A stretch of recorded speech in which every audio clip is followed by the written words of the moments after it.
In 2019, TCU went 5-7, but they bounced back with a 6-4 record in the 2020 COVID season. In 2021, they went 5-7 again, but bounced back with a 13-win season and making the national championship game in 2022. Last year, TCU went 5-7 again. So what will 2024 hold? Welcome back to the Gridiron Expert, guys. Ready to break down everything you need to know about the TCU Horned Frogs heading into this upcoming college football season. As always, please continue to like, comment, subscribe, share our videos, and of course, check out everything down in the description below. That includes our website, thegridironexpert.com, home of our exclusive expert picks that have beat out over 80% of the national handicappers each of the last 6 years. Also includes our weekly exclusive newsletters and a lot more extra content over there, so go check it out. We want you to become a member of our GE Nation. We want you to sign up for those today so you don't miss out on everything we've got coming the rest of this offseason and certainly once the season begins. So let's take a look at TCU, guys. It's a weird team, right? You know, Sonny Dykes has really done a pretty phenomenal job, and we knew last year TCU wasn't going to replicate the success they had in 2022. It was an unbelievable season for the Horned Frogs, making the playoff, making the national championship before getting destroyed by Georgia. And then when they lost so much production, especially offensively, you knew TCU was going to take a bit of a step back. I just don't think many of us thought it would be a losing record, missing the postseason type of step back. But this year, they should get back on track. Maybe not playoff back on track, but back on track to their winning ways. You look at the offense. 7 starters are back after averaging 31.3 points per game, over 460 yards per game, and over 300 passing yards per game. So despite the poor record, this is one of the better offenses, not just in the Big 12, but in the entire country. Now they get a solid quarterback returning. Josh Hoover battled some injuries throughout last year, but has a lot of potential. It's got a great arm, and I know a lot of guys at TCU are very excited to see what he can do this year. Same to be said for their running back and Cam Cook at running back. There's a lot of potential with this quarterback-running back duo, and I think Cam Cook's going to do a phenomenal job replacing Imani Bailey, who rushed for over 1,000 yards last year. One good thing they've got coming back, their top 2 wide receivers, Savion Williams and J.P. Richardson, both had over 500 reception yards last year, so Hoover's going to have 2 of his top targets returning. The biggest question mark for TCU is their offensive line. The Horned Frogs only returned 1 offensive lineman. Yes, they add in tons of transfers, but only 16 career starts on the offensive line have come at TCU. They've got 77 combined total starts on that offensive line, only 16 of those with the Horned Frogs. So a bit of a concern there. It's going to take some time, I think, for TCU to gel up front, and that's not going to be good considering what they've got coming up on the schedule. We'll get to that in a second. The defense, though, ironically, nearly identical last year to that squad that went to the national championship game. They allowed 27.8 points per game. They allowed 408 yards per game, which was the exact same number as 2022. But this year, I expect the numbers to get a lot better than 2022 and 2023. They have 9 starters are back, and they have a new defensive coordinator, Andy Avalos, the former head coach at Boise State, the former defensive coordinator at Oregon. I think he's going to work some magic here. He's switching the defense up a little bit. They're going to more of a 4-man front. Going to use a lot more of those schemes than what we've seen in years past. They got their leading tackler returning in Nnamdi Obiazor. They've got Caleb Fox up front on that defensive line. Avery Helms, Bud Clark, both anchoring the secondary. So they've got a lot of talent at all 3 levels of the defense. And I think Avalos is actually going to not see a quick fix, but you're going to see much improved play, much improved statistics from TCU, and it could result in a few more wins in 2024. Take a look at their schedule. I will say right now, I think they start 2-0. I know Stanford is a power opponent, and they have to make a pretty long road trip out to California. But the Cardinals are going through a massive rebuild, still a ways away from competing, not just in the ACC, but really with any of some of the top power teams. And I'm not saying TCU is a top power team, but they're certainly way better than Stanford. It'll be close for a little bit, but the Horned Frogs pull away behind the strength of their passing attack as the Cardinals had a horrible secondary in 2023. They beat Long Island, of course, and then, boom, first conference game, UCF in Week 3. The first meeting between the Knights and the Horned Frogs. And I love this game because I love offense. And I can see this game being very high scoring. We know what UCF and Gus Malzahn is capable of. They add to KJ Jefferson in from Arkansas at quarterback. RJ Harvey is back at running back. They've got 2 of their top 3 receivers returning. We just talked about TCU and what they've got coming back offensively from an elite unit last year that averaged over 30 points per game. This is going to be a back and forth contest. But I like TCU. I like the Horned Frogs in this game. I like the home field advantage they're going to have, and I like their defense a little bit better. Any time that I break down a game where I think it could be high scoring, I go, which defense can come through in the clutch? Which defense is going to get a stop late in the fourth quarter? Which defense is going to make the play when they need it the most? And I like TCU to be that team. So the Horned Frogs start 3-0 to start the year, and then things get tough. Back-to-back road games at SMU and Kansas, both of which I think they lose. And a lot of people are going to frown upon that. We're not losing to SMU. You're ridiculous. All this crap like that. 103rd battle for the Iron Skillet. TCU's been favored in 23 straight meetings and 19-4 in those meetings. But they're going to lose now.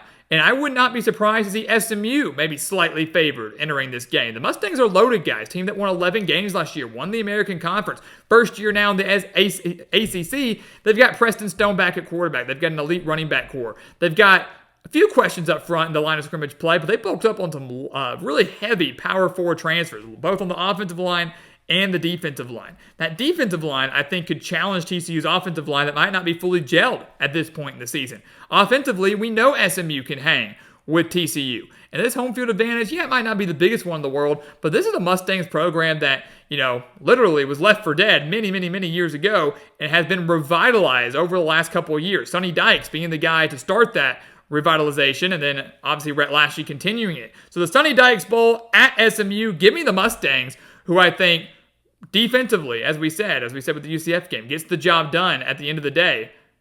TCU takes their first loss, and they take their second on the road at Kansas. And yes, Kansas is not going to have a true home field advantage this year, playing all of their games in Kansas City, split in between two stadiums. But this is a Jayhawks team, guys, that is elite.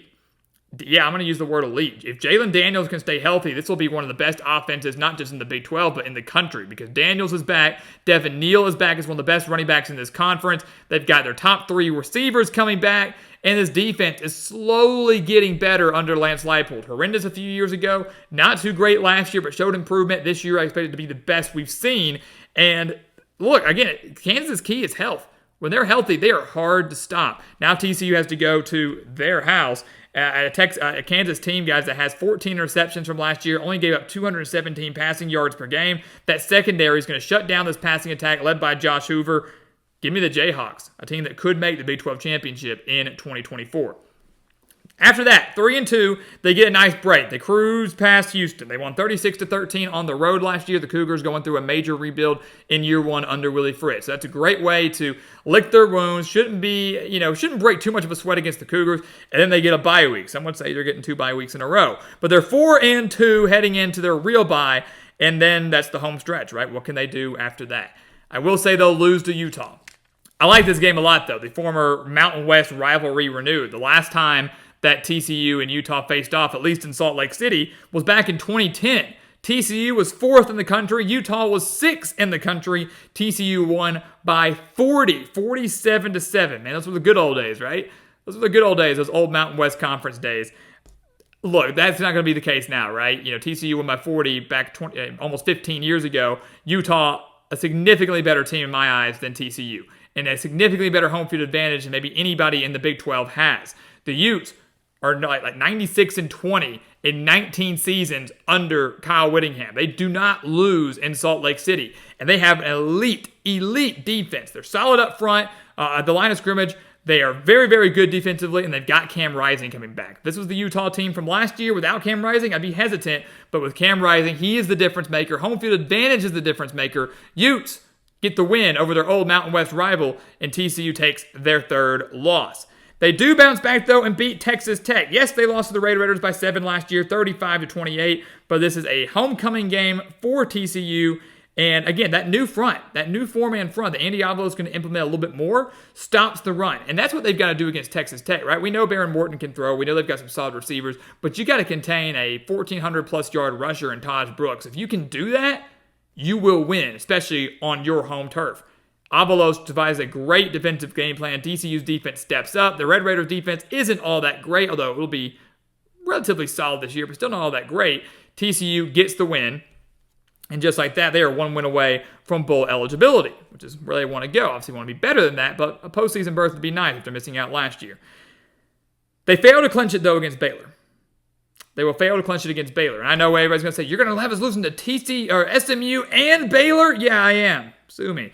They beat Baylor 42-17 last year. But last year, to me, doesn't make that much of a difference anymore. Because why? Baylor is reloaded. They reloaded both offensively and defensively. New coordinators, new players, better quarterback play now, and DeQuan Finn transferring in from Toledo. Yes, TCU is on an 8-1 run in this series, but prior to last year's beatdown, the last 5 prior to that have been decided by 10 points or less. Baylor, as we mentioned, reloaded, great defensive mind in Dave Aranda. They're not going to look anything like they did last year. Not saying they're world beaters by any means, but in Waco, I think Baylor bounces back.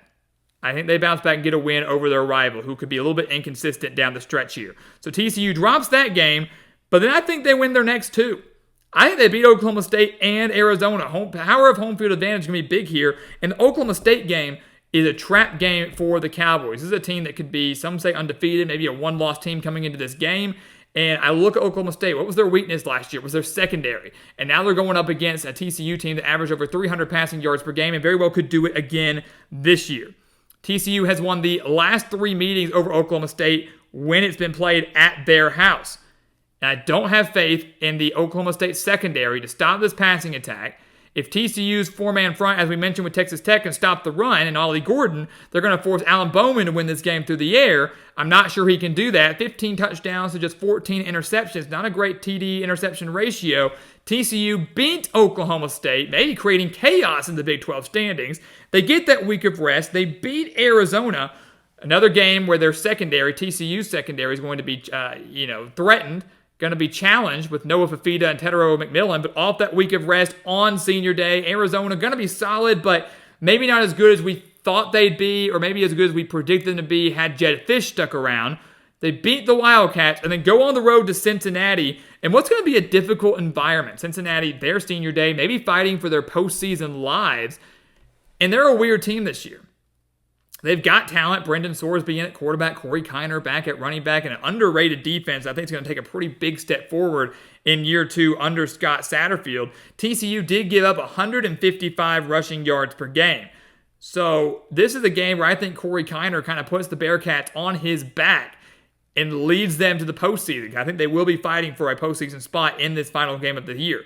So I think in a bit of a mini upset, Cincinnati gets the job done on their home turf. They leave everything they've got out there on the field. They force Josh Hoover and this TCU offense into a handful of mistakes, ones that proved to be very costly in the long run. TCU drops that game to finish the year at 7-5.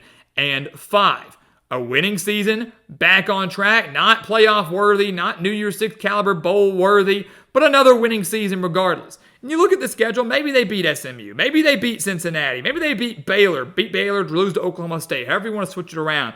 I really don't see this team winning more than 8. I don't see this team winning more than 8 games. 8-4 probably the ceiling here. I got them at 7-5, which to me would be a successful bounce back year, and then next season could be the one where Sonny Dykes and the Horned Frogs continue to take off and get back into the mix of that Big 12 championship and maybe that 12-team playoff discussion. So guys, as always, thank you so much for watching us here at the Gridiron Expert on YouTube. Make sure to continue to like, comment, subscribe, share our videos, and check out everything down in the description below. That includes our website, thegridironexpert.com, home of our weekly newsletters, home of our expert picks, some of the best spread picks in the entire country.